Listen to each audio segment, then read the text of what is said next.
Hello, and welcome to another episode of Hi, I'm Jason with Jason Pollock. I am not Jason. Join Jason and Justin back in the green room as they talk with some of their favorite folks from the entertainment industry. And now, the man you haven't been waiting for, Jason Pollock. Hey, welcome. Hi, Melissa. Welcome. Thank you for doing the show today. No, I'm Justin. Oh, yeah, you're Justin today. I gotta tell you, poor Justin's having an MS flare-up, so he couldn't be here. But damn it, you are so much easier on the eyes. Thank you. I try. How you doing? Yeah, I mean, he's a good-looking dude, but still. He brought. We spent our anniversary. I celebrated my 10-year wedding anniversary this past weekend, and Justin came over with a bucket of eclairs. Oh my God! Well, yeah. Happy belated anniversary. Thank you very much. Tell your wife I said hi. I will definitely do that. I only got to see her for like those 3 minutes, but she's very. I got to tell you, she's wonderful. I can't get her on camera, but you have to relay the message after. I will definitely do that. You know what? The best thing about having overweight friends is the food they bring over. They don't skimp. Well, you are celebrating a big milestone, so it's important to have sweets. Yeah, and they brought it wrapped in tin. Apparently 10 years, you give a tin or aluminum gift. I gave her aluminum foil. So. Oh, there you go. Hey, very practical. It is practical. That's what we go for here. There you go. And okay, let's bring out our. Wait, not yet. I'm going to give him a good intro. This gentleman is a TV legend, TV icon. He comes from a time when TV was simple, and it looked like the world was a happy place. Let's welcome Stanley Livingston of My Three Sons. Hey there, guys. Well, actually, I'm from a time when the TV had a crank on the side of it. Yes. You had to hand crank that TV. Stan, thank you for being here. Happy to be here. Thank you so much for having me. Of course. Every time I watch My Three Sons or Leave It to Beaver, I just feel like I'm going to live in that time. Me too. How do we get back there? I think a lot of people do. Times. Yeah, it was a different world back then, wasn't it? It really was. And you guys gave off the impression that it was even more simpler than that. Yeah, we had no problems, no wars, no civil rights issues, no drugs, no nothing. It was pretty boring. I remember I met Tony Dow at a convention and asked him how similar to his real life in the 50s was Leave It to Beaver, and he said, "What do you think?" Which just said it all in that answer. Well, oddly enough, Barry, my brother, who was Ernie on the show, and I, we had a life that was pretty much like Ozzie and Harriet. My parents were very much an Ozzie and Harriet, better looking, but they didn't fight hardly, and they're really cool parents. And gosh, I can't imagine choosing better parents than them. We really hit the jackpot. Great. You had a good child star background. Yeah, well, I started on Ozzie and Harriet. That's actually where I got started in the business. Was hired as an extra, and for whatever reason, Ozzie took a liking to me while we were just standing around talking. And then when we were coming to shoot the scene that I was in as an extra, we shot it a couple times, and he came up to me and said, "Hey, could you say this line when you're standing right here?" He goes, "Just say this." And he told me what to say, and which was, "Sure is mighty good camping in there, Mr. Nelson." And I said it. And then he moved the camera in a little bit closer, and I got my close-up, and that started the ball rolling for me. I went from extra to actor, and one day joined the Screen Actors Guild. And well, actually, I had an agent by that point, but I hadn't really worked a lot, and everything I was getting was extra. But after that, the door kind of opened. I started getting movies and other TV shows, and actually I did a TV pilot for Jackie Cooper, 1958, which had it sold, I wouldn't have been in My Three Sons. So thank God it didn't. But it got the attention of the producers who were screened a copy of the pilot. And the pilot starred me, and I was blonde, cute, and could remember a lot of lines. So I was hired on the spot. You kind of stole the show of My Three Sons. As soon as I booked you as a guest, my wife said, "You've got to watch a couple episodes. I love that show." Yeah. And we did. We started at the beginning.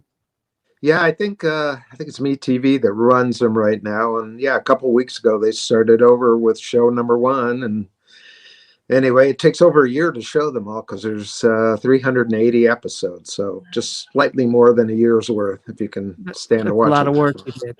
Yeah, well, I was 9 when I started and 23 when it was over. Oh my God! Did you have a childhood? Well, let's put it this way: every pimple I ever got was right on TV. You could see it. When my beard started growing in, when I was about 15, 16, that everything that would happen, they'd write a show around it. Like Chip gets a pimple, Chip shaves, or girls, baseball, whatever I was into, skateboards, you name it. They would, write episodes. And the writers were sort of in tune with what we were doing in real life. So, yeah, it was kind of cool, and then That's nice so cool. to have a memory of yourself for literally almost every week for 12 years. What an honor that must have been. That's so wild. Yeah, no, it's an honor, but it's strange too at the same time that you go, wow, everything that ever happened to me was kind of portrayed up there on TV and for the world to see. Almost a reality show. Privacy, no personal. It's all happening in front of millions of people. Hold on, my wife, my beautiful wife, just crawled into the room because she refuses to be on camera, and handed me some Post-its for you. For me? Oh my God. Yes. This life is so Okay. We this is about an episode we watched. Do you remember that super cool episode with the rocket countdown? I remember we watched that. Yeah, it was an episode of you guys living your life. Yeah, ticking. Coinciding with the rocket ticking. Yeah. Well, that's how our life was, and that's what they were saying.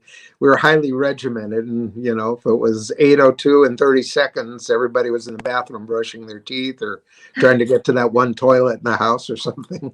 Yeah, that was a pretty funny episode. That was a very poetic episode. Yeah. Yeah, one of my favorites from that early episode, and it was really, I thought, unique. Most of the shows were kind of the same, but there was one that was very, very, nail biting, exciting. It was an episode where the dog, in fact, that particular episode starred Tramp, who brought a stick of percussion dynamite into the house and kept dropping it and fell down the stairs, went into the laundry chute. But you're sitting there on the edge of your seat because of that little device they used for that. I never realized till we started watching how clever the writing was for that show. The what? The writing. Oh, was yeah. Really early on, I thought the writing was really, really stellar writing. And we had great writers, and most of the writers in those days, they had a life outside of TV, or they had a life prior to TV where they actually lived life, as opposed to what goes on today. It's kids grow up, they watch TV shows, and then they become writers. They don't have a real life. They just whatever's on TV or whatever they're interested in, and that's why we keep seeing the same movies over and over again. The remakes and the reboots. Oh my, nothing original. It's no. Well, if you don't go live life, you're not going to have anything original. You're just going to have Superman 26 and even in Spider-Man comedy 28. It's so true. Even in comedy, the best material comes from your own experiences. Yeah, it does. Even if you look at something like Seinfeld, those were all little tiny small things that happened to them, and they had the creativity to turn that into a half hour. Another one I think has probably been my favorite show in the last year is the Kaminsky Method. The writing is. I was told I need to watch that. Yeah, Michael Douglas. Yeah, it's really good. It's Chuck Lorre writes, I guess, most of the scripts. And Michael Douglas is, he's so good. And he's kind of playing his age now and playing against it. Not trying to be a young actor anymore, but dealing with, prostate cancer and all the things you'd be dealing with when you're in your 70s or 80s, I guess. But, it's the way he deals with it and the words that are chosen for him to say. The show is, I'm probably going to watch it again. I just absolutely loved it. How many seasons of that is there? I'm a I little think there behind. were 3. There was 2, and then we didn't realize there was a third, and I guess it was about a month ago we realized they had another season of season 3, and literally within I think the same night. I think we watched the whole series in one night. We just binged it out. That's what happens with Netflix. That's why I've gained so much weight. Well, I blame Netflix and that and overweight. COVID, being home and just watching TV all the time. Yes, it's a good time to catch up on all the TV you wanted to watch. That you couldn't. My wife has You used one to have more a life. post-it. She has one more post-it for you. Did Fred McMurray ever talk about Barbara Stanwyck or Carol Lombard? My wife's a big he fan just of nonstop was talking about them. He'd walk around the set just talk. No, no, never brought him up unless we asked, and I probably asked Fred more questions that were related to acting and craft after the show was over and I was older. And it wasn't like I was 9 years old and go, hey, what was that method you were using with Barbara Stanwyck back in Double Indemnity? That probably wouldn't have worked for my three sons anyway. But yeah, he was a cool guy. He was just that's good to as you hear. saw him as Steve Douglas. That's really who he was. I never saw him get angry or pissed off. I mean, he was very conscientious about the work we did, and if something didn't feel right or the dialogue didn't feel right, he would stop and, they would get the producer down on the set who would call the writer and they would kind of work out whatever issue he was having. So it wasn't like things got by him, but if you work on certain shows. Because he was a big star at the time of the show. Wasn't he? He was huge. I mean, it's completely different than now. He was, I think, at the apex of his career in 1960 when he, came to TV, or 59 when we did the pilot. As a guy that had like 100 movies and, and he, not like it was a career that was behind him. He was still in the midst of his movie career. He just finished The Shaggy Dog, Absent-Minded Professor, Son of Flubber, tons of movies, a lot of Disney movies. But right before that, he did The Cane Mutiny, The Apartment, which were heavy-duty, dramas. So he was no stranger to drama, but he did comedy as well. And that's really good to hear. For him. Yeah, I'm glad he didn't have an ego and he was easy to work with. That's really good to hear. Yeah, really easy to work with. And like I said, a good role model if you wanted to become an actor or actually stay an actor. There's a lot of stars that have tantrums and fits and meltdowns on the set, related to working with people or the material that they're working on. Fred was never like that. Just easy going, wanted to get the problem solved and go on to the next scene. And that's great. And as big a star as he was purported to be one of the richest guys in Hollywood. Well, he drove the Pontiac station wagon that Pontiac lent to him during the show, the era of the show, as all the actors had. We drove Pontiacs for the last half of the show, and the earlier half we had Chevrolets. So he was practical. He could have been driving a Lamborghini. Yeah, imagine Fred in a Lamborghini. But he just was an ordinary guy. He'd bring stuff, to work that he would work on, tying flies so he can go fly fishing, and electrical sockets from his house that he would rewire. Just a normal guy that happened to be a movie star, a big one. What about William Frawley? Because I know on his Ethel on I Love Lucy couldn't stand him. I think a lot of that was, I don't think that's really what it was. I think, they may have had an issue from time to time, but they were pretty professional. I think that whole thing where they would yell at each other was something they did for other people's benefits. People like to hear them yelling at each other, and they were happy to accommodate that. Right. It's just kind of tabloid talk. Yeah, it's like one of those things where you yell at people, but you really like them. But if you're seeing a photo saying, I've got to call her whatever, her bitch or something, somebody's looking. But he was a crazy guy. He was probably besides my brother being on the show, my favorite thing about My Three Sons was working with William Frawley. I was that's cool.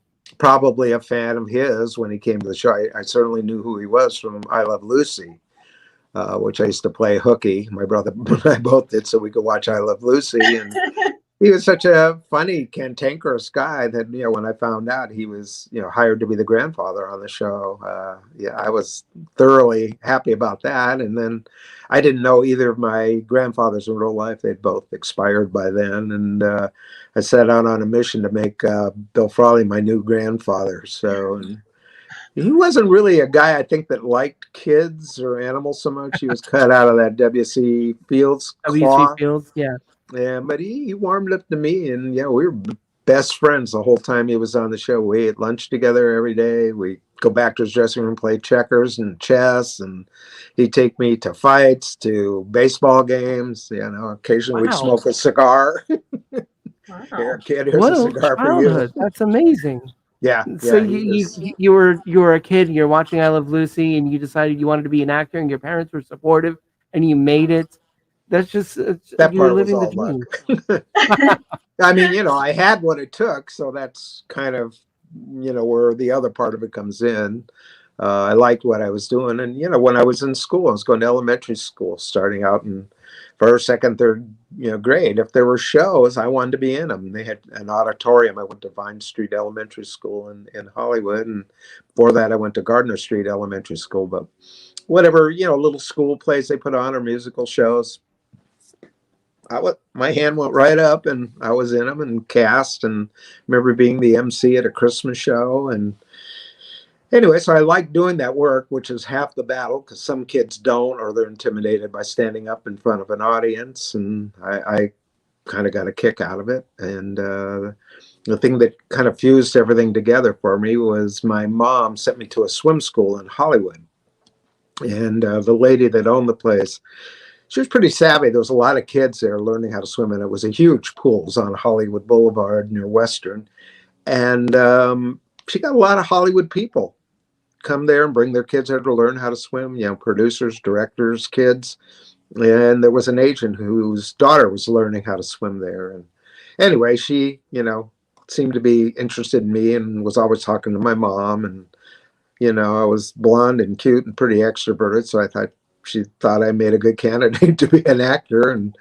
And my mom agreed to, you know, let her send me out on things. And, you know, the first few things I got, I didn't have any lines. I was just an extra. And it wasn't until Ozzie and Harriet that I got to say a line, and that allowed me to join the Screen Actors Guild. And then there was no looking back. Your parents had some great bragging rights. Yeah, and I'm proud of all the things that I was in, you know, in those days. I mean, there was a lot of local shows and a lot of shows. I don't even remember what I did, that I don't even know if there's mention of them anywhere or notations or whatever, but I remember being in a lot of things and just kind of working a lot. And the Ozzie and Harriet led to a pilot that I did called Skippy, which Jackie Cooper, a former child star, you guys probably remember him if you watched The Little Superman. Rascals. And the Little He was Rascals. one of the Rascals, but he was also in movies. He did a lot of movies with Wallace Berry, the Champ, the original Champ. And by then, he was probably in his early 30s, and he was a producer, director of TV shows. He did The People's Choice, which was on for about 2 or 3 years. And then after that, he did Hennessy. And then maybe younger audiences, or somewhat younger audiences, remember him from the original Superman movie with, Yes. yeah, he played Chris Perry Reeve. White in that. So he, yeah, was in all, I think, a couple of those, but most of his career had moved over to, you know, producing and directing. But he was in a movie when he was a kid called Skippy, and Skippy, I think, won the Academy Award for Best Picture, and he was nominated as a child for Best Actor. He was the youngest person ever nominated for Academy Award back in 19, I believe it's 34 or 37. And you know, so he had a reputation in the industry, and lo and behold, he met me, and I guess he saw himself in me. And I was visiting his set unannounced. There was a dog on his show named Cleo. I don't know if you remember The People's Choice, but the conceit of the show was it was a husband and wife, and then they had a dog, a basset hound, that the audience could hear. He would talk, you know, in other words, he'd make comments about the adults. Like, oh, come on, you guys are being ridiculous. They were fighting or whatever.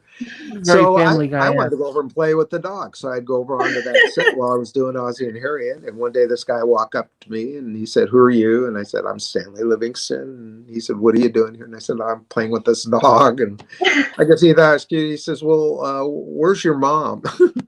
And I said to him, "Am I in trouble?" And he said, No, you're not in trouble, but I would like to meet your mom." And I said, "Okay." So I led him back to stage 5 where we were shooting Ozzie and Harriet.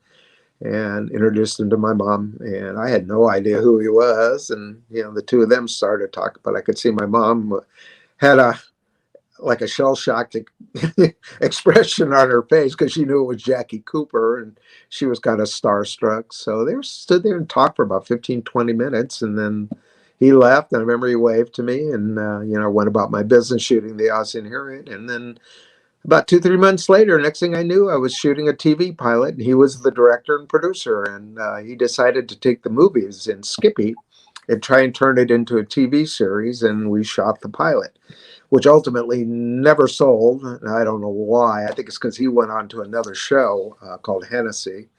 And, that was probably a better gig for him. And My Three Sons came along, but he allowed us to use the pilot reel, and show it to different producers when I was up for something. So that TV pilot was shown. For like your audition. Yeah, in those days there was no, videotape. There was no DVDs. If you wanted to show your work, you had to go borrow a print from the producer, if they'd even let you borrow it. Go rent a movie theater that would stay open after midnight, hire the projectionist, and people would come to these theaters after midnight to see your work. Very complicated, much easier now. Yeah. You just send them your reel on a DVD or just a file. But so My Three Sons came up. They saw the reel. They next day called my agent, wanted me, and I was hired. And I had to wait around till they got all the rest of the people. The only person before that was Fred McMurray, but the show was built around him. And they finally got William Frawley and Tim Considine and Don Grady. And your brother joined the cast as well. Yeah, he was about the third year of the show. He came on as a friend. He was like a school chum of mine. And so he did, 2, 3, 4 episodes a year as a friend. And then the 5th year of the show, Tim Considine announced he didn't want to come back. So we did 1 episode, and we were kind of in a jam. The show was called My Three Sons, but we were down to 2 sons, and we needed a 3rd son in a hurry. And since there's no nepotism in show business, my brother got the job.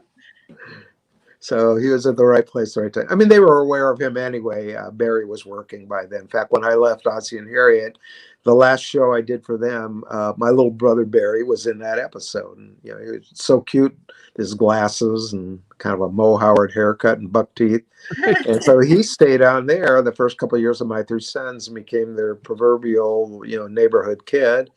And then I said about the 3rd year, they started hiring him on My Three Sons as like a friend of mine, when we did schoolroom scenes, or he'd come home with me. And so they set up his character pretty sympathetic. And when Tim left, they concocted a storyline where he was a foster child and his parents were leaving the country, and they couldn't take him with them. So he was up for adoption. And, the Douglas household, Steve decided he should be adopted, and he became Ernie. And can I call you Dad, Mr. Douglas?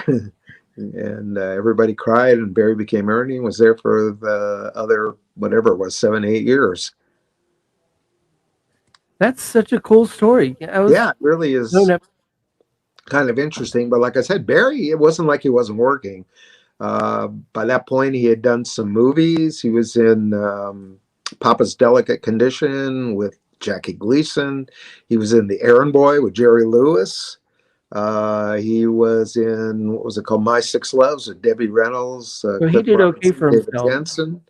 Yeah, so, and a bunch of TV shows. So, he had the credits. Back Barry and I, a lot of people don't know this, we worked together right after I started on Ozzie and Harriet, but before they were using it. I did a movie with Paul Newman and Joanne Woodward called Rally Around the Flag Boys. And when I went in for the interview, I got hired, and my mom happened to bring Barry with me.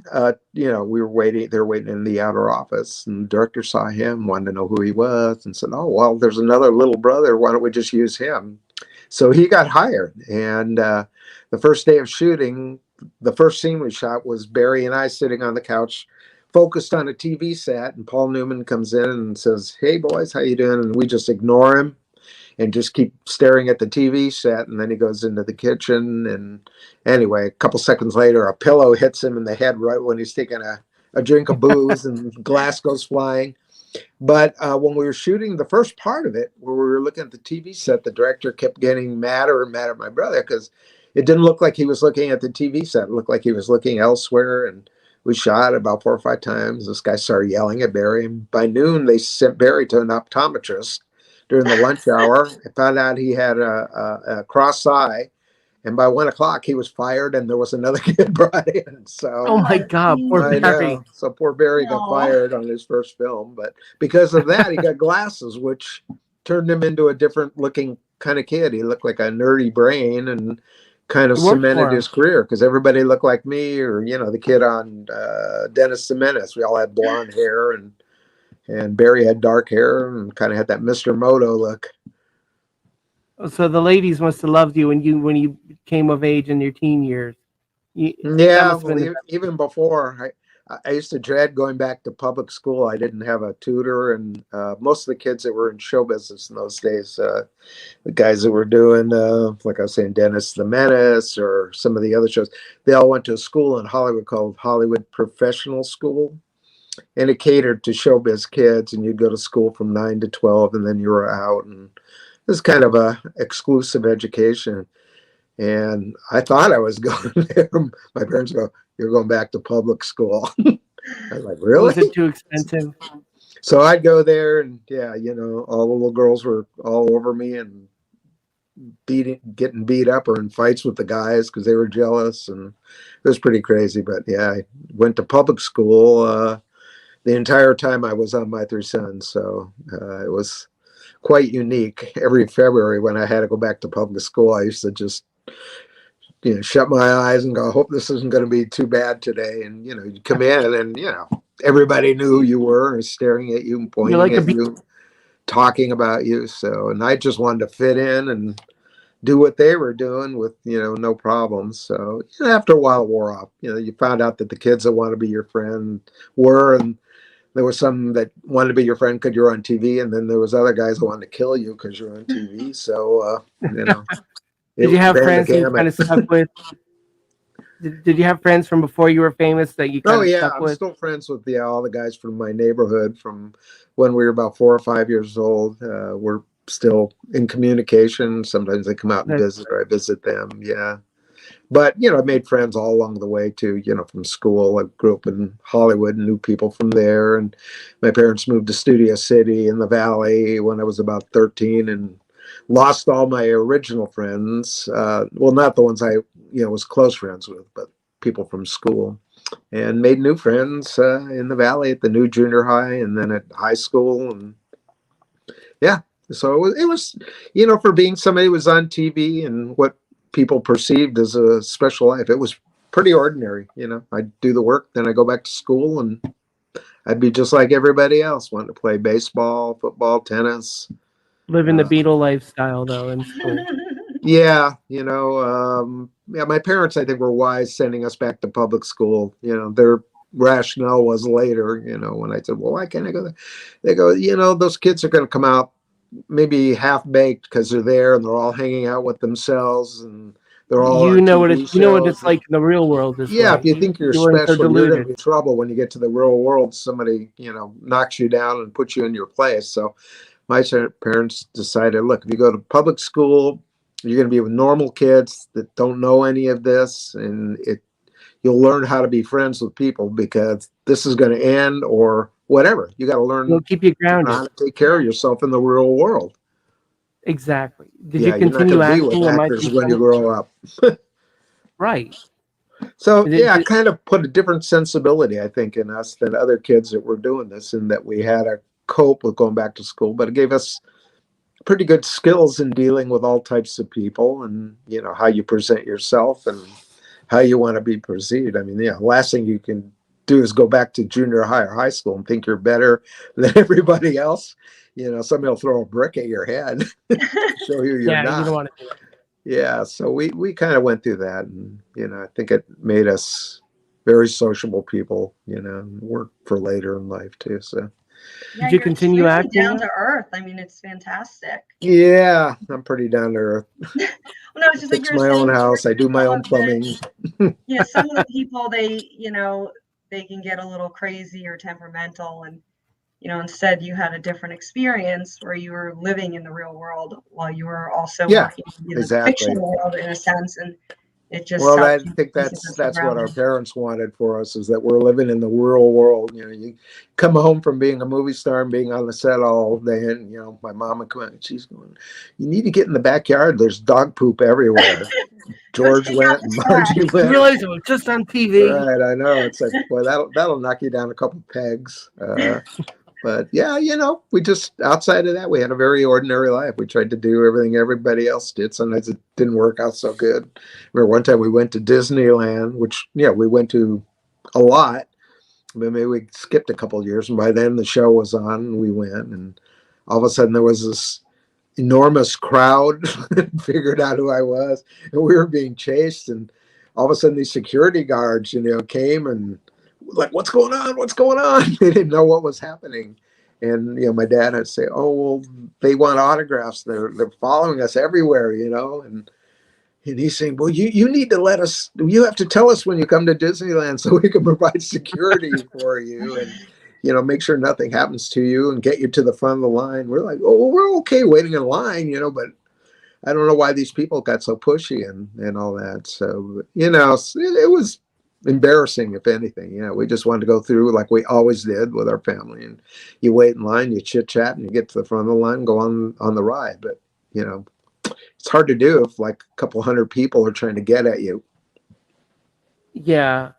I mean, I have never been famous, but I know what it's like just because of these, this plenum right here. Yeah. Just going It on is a public, I beautiful guess. plenum. Everybody wants a Thank you. piece of it.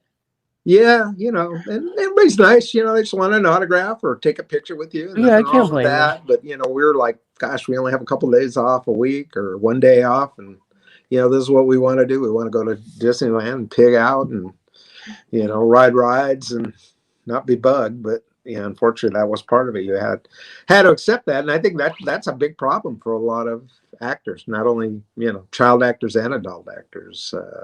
They can't stand, people coming up to them or the paparazzi, clamoring to take your picture every 2 minutes. And But it's, it comes gets with the old. But territory. yeah, It does get old, but Yeah, you lose that's your the bottom sense of line. Is that's what you signed up for.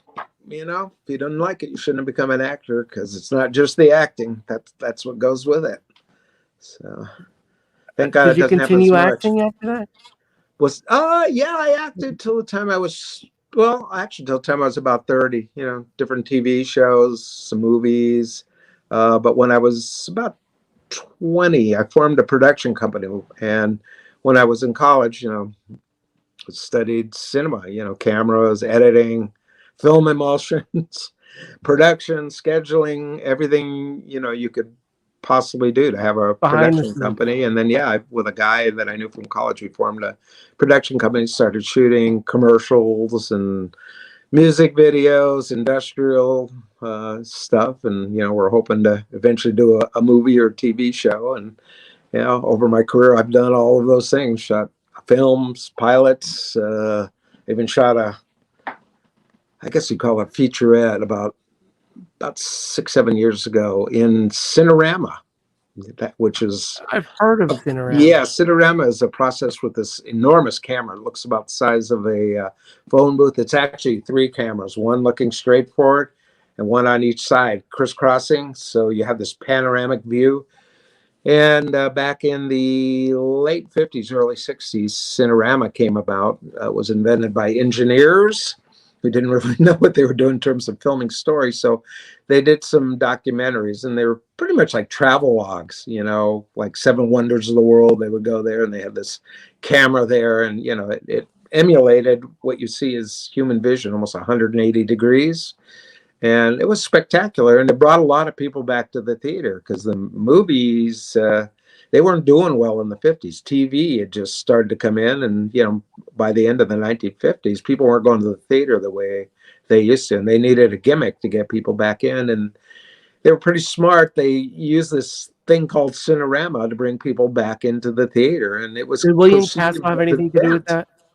Yeah, people would come to see a Cinerama film, in a suit and tie or a tuxedo, like they were going to some, big thing. And it was interesting, but it was And because it was new, it was sort of acceptable. But if you see a Cinerama film now, you wish you brought a gun so you could shoot yourself and put yourself out of your misery. Doesn't It's William a really Castle, didn't he have boring something to do with travelogue. that? But anyway, Hollywood found out about it, and they actually made some real films in Cinerama. There are not very many. There was The Wonderful World of Brothers Grimm with Russ Tamlin, Lawrence Harvey, and then I was in the last Cinerama film that was ever made, which was How the West Was Won, was actually shot utilizing Cinerama. I know that one. Yeah, it's a 3-hour-long Western that starred everybody in Hollywood. John Wayne, Jimmy Stewart, Henry Fonda, Gregory Peck, Richard Widmark. My dad in it was George Papard. And my mom was Carolyn Jones. My aunt, and she was sort of who the movie starred, was Debbie Reynolds. Carolyn Jones. Yeah. So it was huge Western, did well. And to this day, it's maybe every other year they screen it at the Cinerama Dome. And they sometimes screen it in actual 3-strip film Cinerama, which is interesting if you haven't seen it. But what Cinerama actually did for the movie industry was create widescreen projection, because it was another format. I think it was called Panavision Ultra 70. It was 70 millimeter. And it could pretty much emulate the width of Cinerama. But now you only needed one camera to shoot it, and it was shot anamorphically. So it would squeeze this panorama onto 70 millimeter film, and then the projector would unsqueeze it, and they could show it on the Cinerama screen. And it's that is an event. And fortunately, that movie, I've seen it so many times now, it really holds up. I mean, every time I've seen it, I'm always amazed. The script had a thread of humor through it, even though it was a serious topic that really made the film, I think, timeless. If you get an opportunity to see it, I'd see it. Or you can get it on video too, I guess. DVD. So you don't have a problem watching you're not like me. You don't have a problem watching yourself on screen, apparently. I don't watch myself that much. Just that, fortunately, I've got enough distance there I can separate myself. Just go, that's some other kid. That's not me. But I remember when we shot it, that was another thing that happened. You had all these stars, Henry Fonda and Jimmy Stewart and Gregory Peck. Well, when we would shoot a scene in a town, we shot in Prescott, Arizona, Lone Pine, California, Kingman, Arizona, and the kids found out that I was there. This is like at the height of my 3 sons in the early years. All these kids would show up near or at the set, screaming, "Chip, Chip." And all the movie stars were like, "Oh, is that my fans?" It's like, no, they're here for this kid. He's on a TV show. Yeah, so it was pretty funny. That is so cool. And by the way, Steve Joyner says hello, sends his love. I'll say hi to Steve. Yeah, in fact, I'm going to talk to him the next day or so. Let him know I sent that picture. He wanted a picture from me, so I said, okay. I will tell him if he doesn't see this first. All right. He told me, he mentioned that you were friends with Sherman Hemsley. Oh, yeah. He was my neighbor when I lived in Hollywood. I lived in Laurel Canyon, and he was just up the street from me on one of the side canyons. And we met. We became really good friends. It was one of those things where that's the one thing about being an actor. Sometimes people don't know what you're going through because you're the only one that can relate to it. Just such a weird lifestyle of people chasing you, or you're eating in a restaurant and all of a sudden there's 20 people around your table that won't go away. And I was kind of, I was still getting out, I guess, occasionally, but he was at the height of his career then. And I was like, it's better you than me, man. I have to go through that. And so we, really identified with each other because of all the things we had been through. And he was a great guy, really, really fun guy to be around. Yeah, I got to work with him just about a year or two before he passed away. Mm-hmm. He came back to New Jersey. He wanted to do a one-man show where he talks about his life and sings his songs. Yeah, I think he did that and did some music. He did some music. Yeah, it was. I never met a more humble, like somebody so famous but so humble. I think that's why we got along. We were kind of cut from the same cloth that way, even though he's on a top show. He was like me, couldn't care less, Yeah, he's living in what Texas I do for work. Yeah, yeah. As I was saying, he was a good friend, and after he moved, he came out to LA, and he'd need a place to stay occasionally, so he'd stay at my place. And I was planning on going down to see him. He had moved to El Paso, and unfortunately, I guess he had cancer and didn't know it. And by the time they found out, he was cooked. Yeah, it was Sad, very sad. but yeah, I was grateful to have that weekend with him. It was just really a neat experience. Especially we bonded. We were in the green room before the show, and he looked at me and said, "Jason, I'm scared." And I just told him, I gave him a pep talk and just said, "You're an icon. These people are here because they love you. You can do no wrong in their eyes." And he just gave me a big hug, and I'll always have that moment. It was just such a neat Yeah, experience. yeah. You don't think of people, who do that for a living and have done it for such a long time as having their insecurities, but they do, and that might have been part of our relationship because I'm like, you should be over that by now. You shouldn't be feeling insecure You're still anymore. human. Yeah, that's what I'm saying. It makes him, a human being, and the fact Yeah. that he could express it, then, I sort of felt an obligation to bolster him up, and yeah, it's just like I said, one of my favorite people that was ever in my life. Yeah, for a long time, probably at least for about 15 years, 20 years, we were pretty close. Oh wow, that's cool. Yeah, he's. So It's a what shame. is next for you, Stanley? I don't know because of COVID, man. I'm like freaked out. Plus, I'm Are getting you leaving the old. house It's regularly? like, hey, whatever's next coming along better come soon, man. I'm going to be I mean, age 71 wise, years old in a month. you look good. Yeah, seriously, you don't look your age at all. No, well, thank you. I mean, I wouldn't say any more than 69 or 70. Easily, yes. Definitely don't look like 71. Yeah, I know. I don't know how I got here so fast, but I did. But yeah, I've got a couple. Still have a production company, and we were doing pretty good till last year. We were supposed to shoot a pilot last year, and I kind of got cold feet about doing it because of bringing people together and what we were reading about COVID. And Screen Actors Guild came down with some mandates about what not to do, and it's sort of like, well, gee, doing a TV pilot is kind of what they're saying not to do, or any of it. You're bringing 30 Everything people they say together, not to do is cast and crew. involved. Yeah, Yeah. you're bringing all these people together, and what if somebody comes in with COVID and you don't know it? And these people are going to have to take their masks off, at least the actors. And I thought, wow, I don't want somebody that I know getting sick. And then what if they die? And besides the actual production, I was the signatory producer. So guess who You they're don't going to want that come on your sue? hands. So it became like a liability issue for me. I'm like, wow, I don't know if I want to be responsible for this if something really goes sideways. So I decided to sit it out, and I did. And sometimes you go, well, maybe I should have done it. Maybe nothing would have happened. But I don't know. At my age, I'm for erring on the side of caution.